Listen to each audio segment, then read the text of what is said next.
Hello and welcome to Study English IELTS Preparation. I'm Margot Politis. Today we'll look at the writing task in the essay section of both the general and academic IELTS tests. IELTS essay topics are of general interest and relate to current issues in society. You can expect to be asked about the media, education, environment, health, communication, technology, and society. Being familiar with issues in these general areas is important. Listening to English language media will help you develop a bank of ideas on topics like this. An issue in health could be about children eating too much and not exercising enough. You could be asked to discuss a statement such as, children's eating habits and lifestyles today are more likely to be harmful than beneficial. You should know the essay instructions. These tell you how much time you have and how much you need to write. You are instructed to spend about 40 minutes writing the essay, which has to be at least 250 words. With practice, you'll know without counting what your 250 words look like. You will also be asked to give reasons for your answer and include any relevant examples from your knowledge or experience. This is one of the instructions, so you need to follow it. Reasons are saying why you think something is true or not. You could write, an increasing number of children are becoming obese because they are eating too much junk food. Reasons are supported by examples, like this. For example, aggressive marketing of such foods towards children is one of the contributing factors. Relevant examples are examples like this that are clearly connected to the question. Now let's look at an essay question and how to analyse it before you write your answer. How well you do this will help with your task response, which is one of the criteria used to assess the essay. Let's look at a question topic. Here's a typical statement. The ageing populations of more developed countries are going to cause social and economic problems for society in the future, especially for the younger generation. With this is something called the question task. To what extent do you agree or disagree with this statement? The essay question is always presented in this way as a statement followed by the question task. First, let's look at the statement. Read it carefully. The ageing populations of more developed countries are going to cause social and economic problems for society in the future, especially for the younger generation. You should ask yourself, who or what must I write about? Here, you have to say something about ageing populations, developed countries, society in the future, and the younger generation. Highlight these and any other key phrases, such as cause social and economic problems. Think about what these phrases mean. Thinking of synonyms or words that mean something similar can help you do this. And you will need these synonyms later in your essay.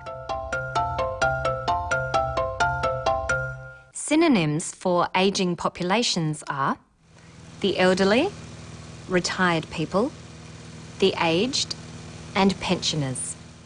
They're the people living longer or ageing. Developed countries refers to modern industrial societies that have to financially support retired people. Synonyms are Western countries, First World countries, and advanced economies. Social and economic problems are two kinds of problems. Social problems are problems that affect people, perhaps in areas such as health and education. Economic problems are problems to do with the economy of a country and its ability to pay for the services it provides. Society in the future means the country or nation or state in the future. And the younger generation are younger people or people who work. They're the people who are not yet part of the ageing population. So you can rephrase or paraphrase the question like this. The younger generation will experience social and economic difficulties because people are living longer. The next thing to look at is the question task. To what extent do you agree or disagree with this statement? To what extent means by how much. Here you're being asked to give your opinion about the statement. You might agree with it, or you might think it is wrong. It's a good idea to reword this type of question into a yes-no question, like this. Do you agree that the younger generation will experience social and economic difficulties because people are living longer?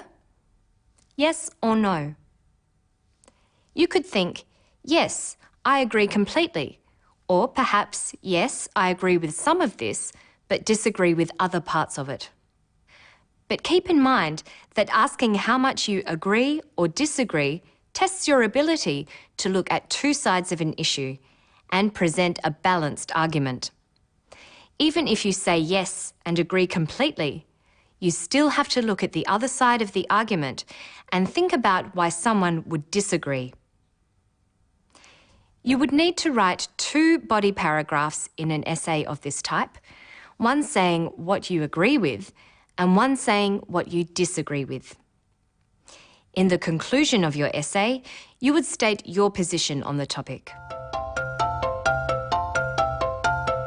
Let's look at another question. Internet access should be under government control to avoid any potential harm to children. Who or what must you write about? The internet, government, and children. Now highlight other key phrases. Under government control. Avoid any potential harm. Let's think of synonyms. We know what the internet is, but what other words can we use? The net, the web, online, cyberspace. Under government control means controlled by the government. Other words for government are the state or the administration. Potential harm means bad things that might happen. Synonyms for potential are possible or likely, and other words for harm are damage and hurt. So we could paraphrase this statement as, the state should control access to the web to avoid possible damage to children. The same question task we looked at earlier can be used. To what extent do you agree or disagree with this statement? You are being asked for your opinion. What you need to do here is say what you think. The state should control access to the web to avoid possible damage to children. Yes or no? Now you should think about reasons for your point of view and why you don't agree with the opposite view. So, to recap, the way you respond to the question and the instructions is part of what you are being marked on. The examiners call it task response. Make sure you follow the instructions and write the correct number of words. That's all for now. Don't forget to visit our website for more. I'll see you next time on Study English.